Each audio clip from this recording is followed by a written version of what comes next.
In today's video, we're going to talk about local service marketing and what are the things that you can do for an actual local service company that pay versus the stuff that are just basically scams. The reason why I'm making this video here today is, first of all, my name is Corey Zyman, owner of Guarantee PPC, a online advertising agency. I have people coming to me that own local service businesses and want to know, how do I get everything done to get all the possible leads out of my market? With that said, I usually tell them that, first of all, one firm that handles it all isn't the best way to go, because somebody who does everything doesn't do each individual thing that works the best. And when you're up against people that have specialists working for them, then you're just waiting handed to you to where the ads don't, or whatever you're doing, not profitable with the money that you're investing to get a return out of it. Even if it does work, you're just scratching the surface on the total possible leads you could get. But then not only that, these firms tell you all these things that could work and that it's going to be great working with them because they're going to be able to help you do all the stuff. In reality, there's only 4 or 5 things that bring in leads that's profitable, that bring in 90+% of the action you could get in a local market. And the rest of it, you could just basically, who cares? And I'm going to tell you what those things are here, and then also in terms of like what brings in the most, what brings in the second most. And I know that because I deal with local business owners as my full-time job, work directly with them, been running our advertising firm for 10 years now, and worked with hundreds of companies and dozens upon dozens upon dozens of local service companies, and hear exactly from them what it is that's bringing in the moolah and what's not. Okay, so I've heard it and seen it all, practically speaking. I'll tell you what it is that works, that actually gets you a return, that actually brings in a decent amount of business, so you can replicate this for yourself. And then, of course, what is a scam, stay away from, on top of everything else. And then by the end of the video, if you watch the whole thing, I'll go through what some different local service companies that we're working with today, as well as worked with in the past, are making from these things I'm going to share with you here about in today's video. So with that said, getting into the content, for local services, these are the main things that bring in 90+% of the business that you're going to be able to generate for yourself if you're going to not include referrals. Because for a lot of you guys, you don't want to do it. If you do have desire, particularly when you have very, very little money starting out, you got more time than money, you can go ahead and get referrals from people that, if you're a water detection company, you can get referrals from a water damage restoration company. What is the service that comes before your service, and get in with them. The problem with that is it's not very scalable, at least for the most part. That is, you can't get 100 people to refer you leads because the time it takes to maintain all those relationships is too great. By the way, the best way to do that, if that's what your goal is, or you've done all this other stuff, you've got all you can out of it, and you're still hungry to grow further, you go ahead and you get those people to refer you leads, and then you send them out a present every Christmas, gift card every time it's their birthday, and they'll remember you. And you can maintain those relationships even without active input on your part or whatnot, and that's a great way to maintain those relationships. If they can refer you and they can refer somebody else, maintaining the relationship isn't going to last very long. They're going to forget about you and they're going to stop referring business. Outside of the referrals, okay, these are the main things to pay attention to. Ordered by the importance being what's going to bring you the most profit in your local service company. The first of which is LSA, local service ads. Google local service ads, Google Guarantee, some people call it that. This actually brings in the most profit as a whole for most businesses, because when you get a Google Guarantee listing, assuming you know how to do it right and really show up, the most you can, because people are going to use the Google Guarantee as a rubber stamp that you're the best company. So the leads you do get, they close at a super, super high rate. I'll admit that, even though I'm running an ad agency that doesn't focus on local service ads. Anymore, when it comes to Google, they're going to call that local service ad for, at least for anything that isn't super complicated, first and foremost, especially for anything simple like restoration services, plumbing services, because you don't have to do a bunch of research on a company to feel confident in hiring them. Or like AC repair, you don't really care. Anybody really will do. On the flip side, if you're talking about a metal roofing company where the purchase size is 30 grand, you're going to want to damn well do some research before you go ahead and call somebody. And you may call them and do your research later, yes. It's something that the local service ads won't, it won't be so big in, okay? And the lesser the commitment that it takes to make a decision or lesser price of the service, the more likely LSA is going to be a majority of the calls in your market.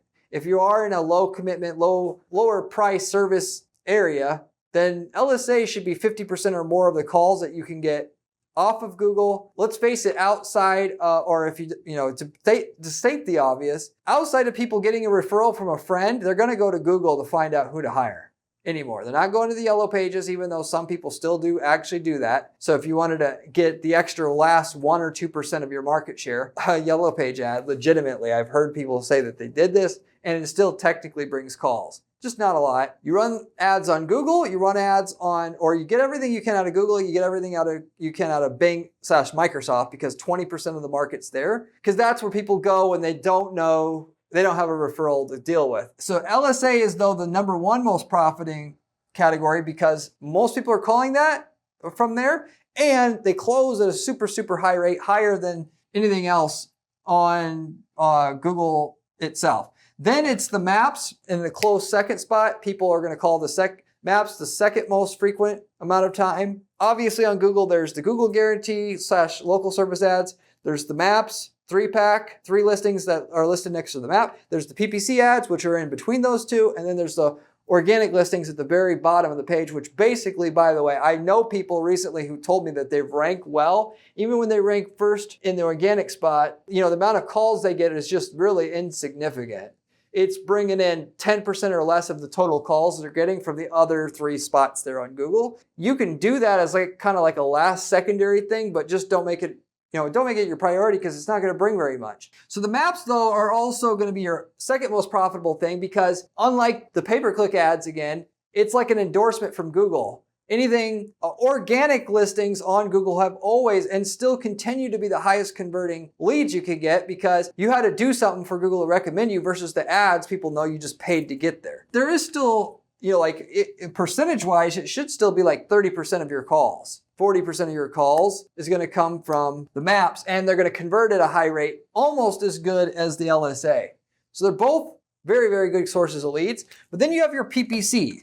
You should still be able to get 10, 20, 30% of your calls from PPC.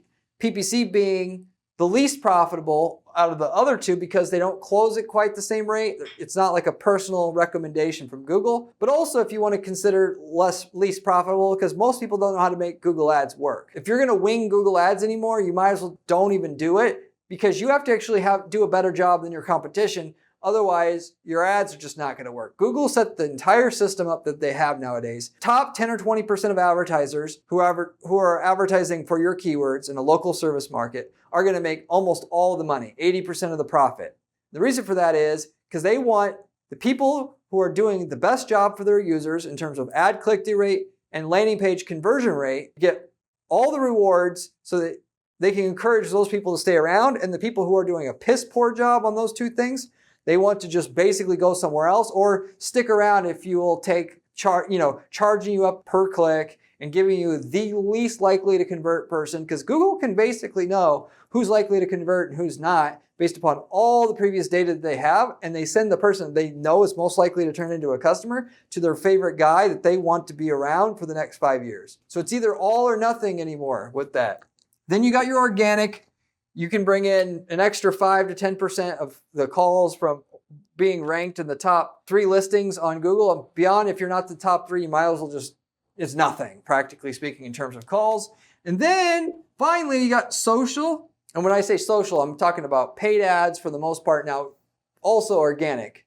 Running ads on Facebook, generally speaking, that's predicated around people you've done business with in the past. Not only just that, but that's the main thing. You use Google and Microsoft to get customers. Then you use Facebook to increase the lifetime value of a customer by throwing out discounts, promotions, and the like. Now, with that said, the number one way you get social to work is you get your list of customers, you upload it to Facebook, and then you run ads at your customers, of which you're going to offer extra service. So if you offer 15 services, you're going to run ads to get people to recognize the other services and offerings that you have. So if you're offering plumbing services and you offer HVAC services, and they initially hired you for a broken toilet, and something that people regularly need is a recharge of their AC system, ad for an AC recharge. It's the spring season. You're going to need your AC checked on. Here's a promotion to be able to get this for $10 versus normally it's $100.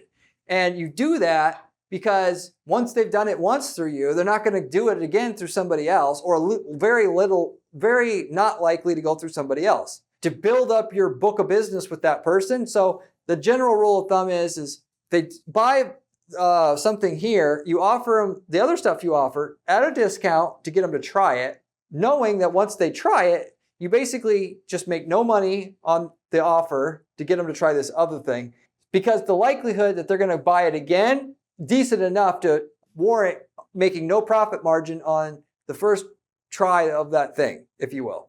So that's the number one way that you run the ads. The other thing is fall off protection. I hear almost nobody talking about this. If you really want to be an absolute stud as it comes to running ads for your business, you're serious about making the most money from your local service company as possible, you need to track the repeat frequency rate of the customers you're dealing with at your company. That is, if somebody genuinely needs to use your services more than once. It's not a pool painting service and that's all you do, and they only need to do that once every 10 years. It's one and done and that's it. If you rely on repeat customers, or at least would be very nice to have repeat customers, then what you do is you track the typical amount of time that should elapse before they should do business with you again. Going back to the air conditioning example, once a year, somebody should get a checkup in the springtime. Not always do you have to do that, but with that said, you track whether somebody gets a checkup. And then knowing that somebody should at least be getting a checkup once every 5 years, that's for sure.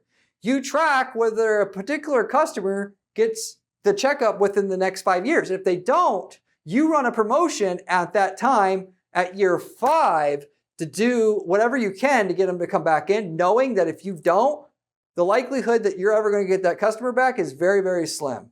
Okay? So in other words, you're tracking your customers and their behavior, and when it looks like they're falling off, you actually offer them an incentive to get them back into the fold. There's a stat out there that says it's 4 times as cheap to retain a customer, and that's absolutely true, particularly as the cost of a Google ad click, if we're talking about Google search ads, and even LSA calls, hundreds of dollars a click in a lot of these spaces.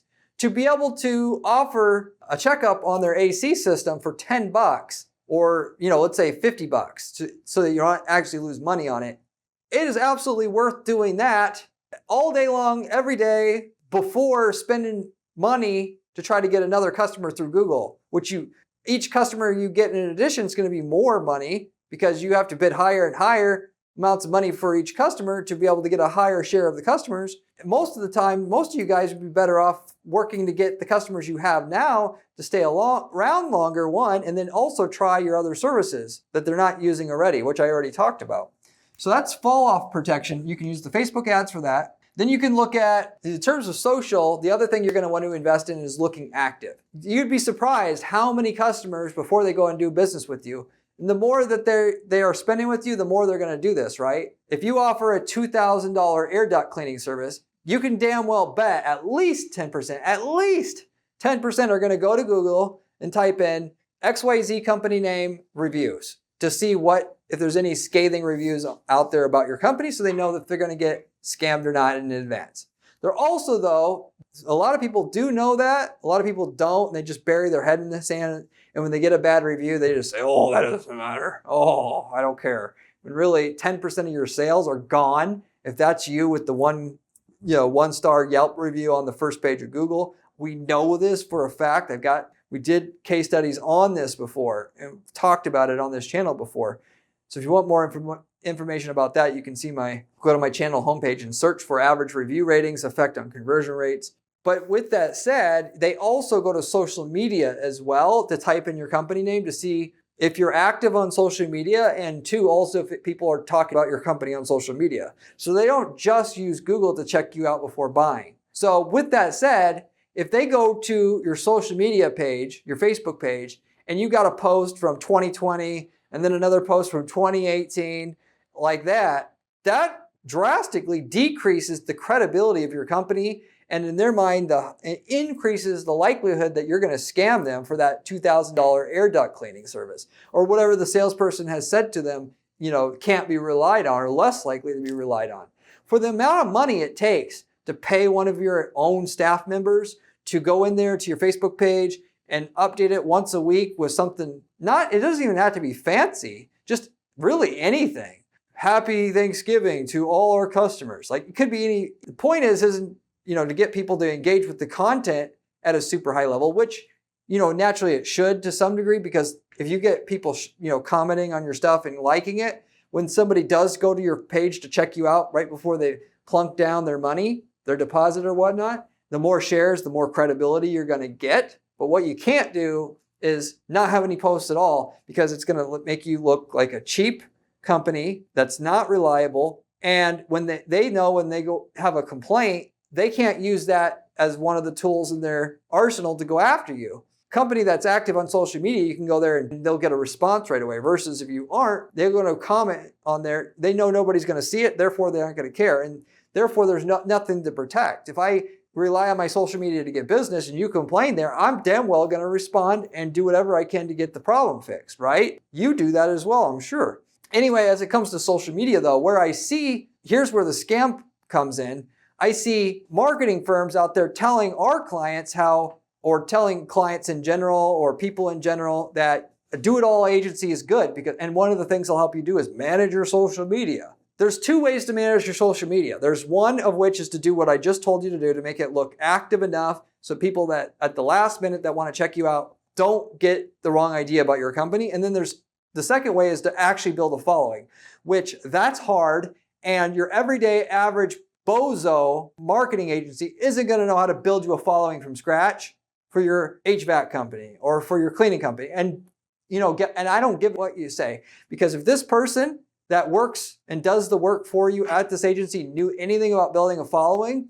they damn well wouldn't be building it for you working for 50 grand a year. They'd build their own damn following and become an influencer themselves, because they're going to make 100 times much more money doing it for themselves than doing it for some HVAC company through a marketing agency, which still is taking 2/3 of their money. With that said, okay, if you want to build a following, that's great. You're just not going to outsource that to some, typical marketing agency. You're going to have to do it yourself, and it's going to take years to build up, as it does with anybody else. Don't listen to their thing about how you're going to get so many shares, blah, blah, blah. Nah, you're going to do it yourself if it's going to be done right. For most of you guys, the amount of work it's going to take to build an actual legitimate following, you're not going to be interested in it. And you can make millions and millions and millions of dollars, just what the stuff I already said here, that it's like an afterthought. But if you are going to do it yourself. And you though need to make your social media active, which it's easy to just hire 1 hour a week, have one of your office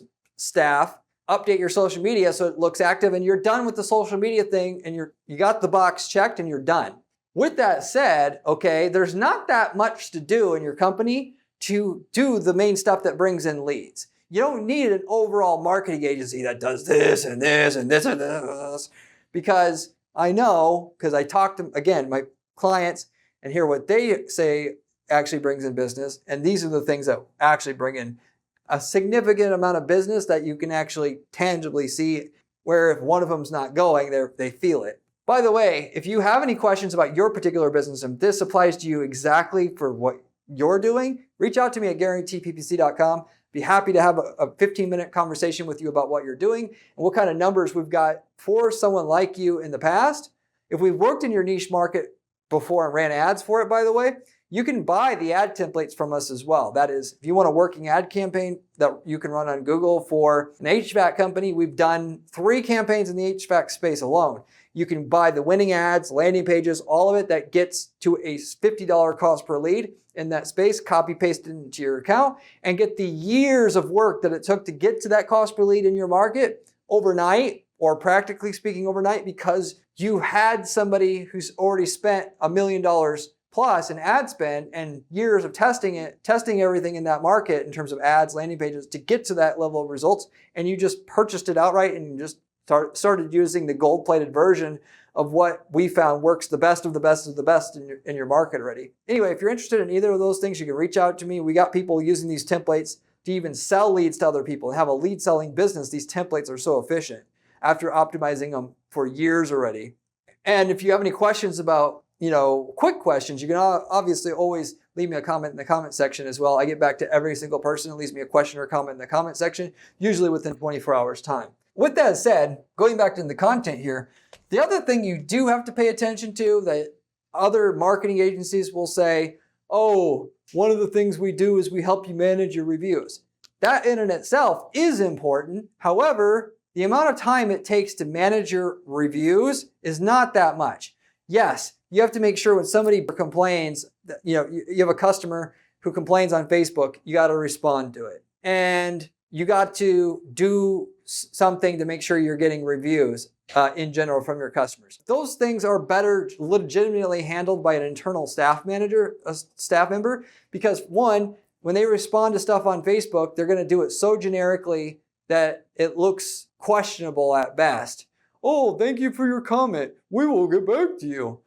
It's almost, better to do nothing at that point in time. You can have an employee actually legitimately look and sound like they care and actually be able to respond right away and in a way that's going to legitimate to the passersby, if you will. So you just tell them to monitor your social media for any bad comments. You tell them to monitor your reviews for any bad reviews so you can respond to them. And then on top of that, you do what our clients do, which is to offer their salespeople a spiff or incentive, whatever you want to call it, for each review that they get, that they're responsible from getting on the customers that they've sold. You get somebody that is supposed to call every customer. What you do is you call up the customer when you're done, and you say, hey, Joe Smo, how did you like your service? Oh, it was great, blah, blah, blah, blah, blah, blah, blah, blah, blah. Oh, okay, great. Would you be willing to leave us a review? And they'll say, yeah, sure, or whatever. And then you say, oh, okay, I'll send you the link right now. I'll text it to you. All you got to do is click through and leave the review. And then don't hang up the phone until they leave it. Or you send it to them and then you follow up in 20 minutes if they don't leave the review and say, hey, I thought there was something wrong. Was something wrong with the link that I sent you? If you want to add a little bit of extra to this, you can actually type up a pre-written review. So when they say, oh, I loved your cleaning service because I had a great bedroom, you cleaned up the dog crap off the floor, and you threw it away or whatever, you type up this into a review. And so when you go to ask for them to leave the review, you can say, I texted you not only the link to leave the review, but what you basically, in your own words, said. So all you got to do is just take what I sent you, copy paste it into the link I sent you, and you're done. It'll take you literally 60 seconds. And when you make it that easy for them, most likely to actually comply. Some people I've had in the past give people even an incentive, which that kind of obviously crosses the line for a lot of people. But you legitimately, if you really wanted to spice this up the most and get the most reviews per job done, say we'll give you 10% off of your next business with us or something, or make it 20 or 30 if you need to, if you leave us a review. That's all we ask. And you can get that. That'll help out a lot of times. Get another 50% more reviews per request of a review that you ask for. But the main thing that gets a review more than anything is getting the salesperson who's great at selling people to pay them a $50 commission for every review that they get, because they will find any which way to ask for that review and follow it up damn well until they get it. If you're going to give them that kind of money, because they can make an extra $500 a week just asking for reviews. It's not that much work to do it. If you do that, I promise you, you'll get a ton of reviews. You may say, oh, they should just do that anyway. I should just be able to ask them to leave the review, and they'll just do it because that's their damn job. You have that attitude, you're not going to get very many reviews. So just take it from me. It's like magic. You can literally test this out for yourself. Ask your sales staff to ask for the reviews, then say it's going to be $50 per review left, and you'll see the reviews, suddenly you're now getting 50 times the amount of reviews you got before. So just take it from me. Now, going back to what I was saying here, you got to have someone get you reviews, and you got to be able to respond to negative reviews. This is something a staff member should do.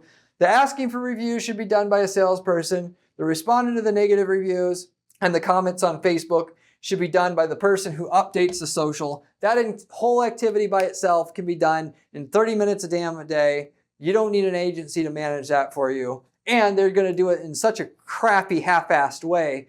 You don't want them to do it.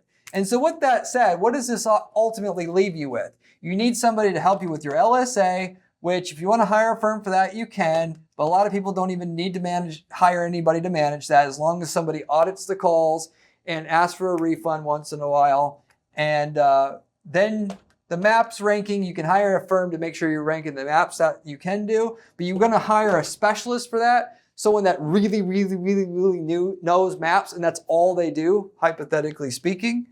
You hire someone for Google Ads that really knows Google Ads, and that's all they do. By the way, 80% of all that I work on is just Google Ads accounts, because that's what most people need help with the most, since it's so tricky anymore. And you're not going to beat me doing Google Ads and SEO and when I just do Google Ads 80% of my time, and basically 40 hours a week of my time is just how do I get more results out of Google Ads, and doing testing nonstop on it. You're not going to beat me. The organic, you don't even need an SEO firm for that necessarily anymore, because the landing pages you make to convert well with your Google Ads, you can submit those Google Search Console and they'll get ranked already. And for what value they bring, that's really all that pays a return for you to do. It doesn't pay to hire an SEO company for several grand a month to rank organically, because it doesn't bring the traffic as it used to, and therefore the calls. That said, if you do hire an SEO firm and you rank better, I know for a fact that that makes your maps ranking better as well. So it does subsidize that. You can justify doing that for that reason. But again, you could actually just forget about the organic outside of the stuff that doesn't really cost you any money. That is, take the landing pages you make for making your ad campaign work, submit them to Google Search Console, submit them to Bing Search Console, and it will rank well on its own, because A, you're driving tons of traffic to those landing pages. B, because the landing pages, if you do things the way that I do them with the ads, by the way, which is you make custom landing pages for each city and for each service. So when they're looking for garage door spring repair in Lawrenceville, Georgia, they damn well get a landing page for garage door spring repair in Lawrenceville, Georgia. And because it's so laser targeted for what they need, it ranks well as soon as it gets indexed by Google, because there's no other page for spring repair Lawrenceville, Georgia. It's literally the only damn page when you get down to that level. If you want to go further on this in terms of the details of how to actually set it up with the landing pages for local service companies, I've got several videos I made about doing local service PPC on this channel. You go to my channel homepage, you can search for those videos. If you need my help, I can point you to them. With that said, I make videos about local service PPC campaigns and getting the most results out of those, because so many people need help in the local service business community, and therefore you should subscribe to this channel if you haven't subscribed to this channel already. The information you get from me comes from literal 20 years of experience running ads for local service companies one way or another, and intensively in the last 10 years as I've set up our PPC agency, Guarantee PPC, and spend 40 hours a week doing ad testing for dozens of different ad accounts I'm responsible for getting results for and guaranteeing results for our clients. So if you're going to pay attention to anything, you absolutely want to at least pay attention to the information I'm giving you on this channel, because it comes from somebody who actually runs ads and spends their time running ads all week long, whereas 99% of the other people who talk about ads and getting results with ads don't run any damn ads. I can promise you that. I know, I'm an insider in this space already. I pay attention to what else is out there. If you want to make millions of dollars a year running ads for your business, you want to get information straight from the source, and you're going to get it on this channel. You can also find my blog at guaranteeppc.com/blog. The information on my blog also comes straight from me, the source on this information, and it comes with step-by-step advice and with screenshots and with everything you need to roll out certain strategies that are proven to work, in which we use to guarantee results for our clients at our firm, that you can use in your own ad accounts and copy paste those strategies there. And so if you like the channel, you're going to like the blog as well. With all that said, okay, that gives you the general gist of local service company marketing. What's important, what's worth doing, what's basically not worth doing anymore. Like I said, if you have any questions about this, you can easily ask me what's going on with it. As far as results with this, I talked about HVAC. That's a big local service company niche. We're getting $50 a lead. Of the $50 a lead, we're over 1,000% ROI in that space, but that is because we spent the time to set up the search ads, the Bing ads. We're doing PPC ads for them. As far as the LSA goes, the return's just as good. The problem is it's just tough getting calls. As is it is for everybody, there's only 3 spots and there's very little you can do to juice the system to make sure you get more calls. Other than, obviously answering the calls on time. That gives you an idea there. Now, if we want to talk about like plumbing services, a little bit more competitive. HVAC is competitive, plumbing even more so, I would say competitive. We're also going to get a return at least 1,000% ROI and on the bigger jobs. One thing we've done there, for instance, to make it work is go after the people that you already have a sewer line repair. And that's one little hack, if you will. If you were doing what you're doing and you want to get the best bang for your buck, consider going after the bigger jobs. And yes, the cost per click is going to be higher and it will offset any potential ROI that you get. That said, generally speaking, though, with that said, you can target long tail keywords. Sewer line repair company, and you can target that exact phrase and have a unique ad for that. And because that ad is unique, you have a higher click-through rate than your competition, which drives your cost per click down. And then you're going to get the leads at a reasonable rate. And therefore, what you're spending your money on in the beginning is going to get you the highest return possible. That's one little hack. There's much more to it. I talk about on this channel how to set up your campaigns to beat your competitors every time in your local service market. It's pretty straightforward. You do the work, you're going to get the results. And then, though, with that said, you don't settle for that. You use the money that you're spending in the beginning and you now got a return on to do a little bit more ads, a little bit more. And as you scale it up, eventually you're making 5, 10, 15, 20 million a year for your local service company. Real easy if you're targeting a bigger metro market at least, or if you're a regional company for sure. It obviously depends on how many customers you have to potentially service in your market. But even if you're in a city with 100,000 people already, serviceable area, if you're not making millions a year in sales revenue at several $100,000 a year in profit as a result of running the time in to set it up right, we'll just say. Anyway, hopefully that makes a lot of sense. Thank you very much for watching, and I'll see you on the next one. Remember when I said review was important during this video? Well, this video here tells you how to do it.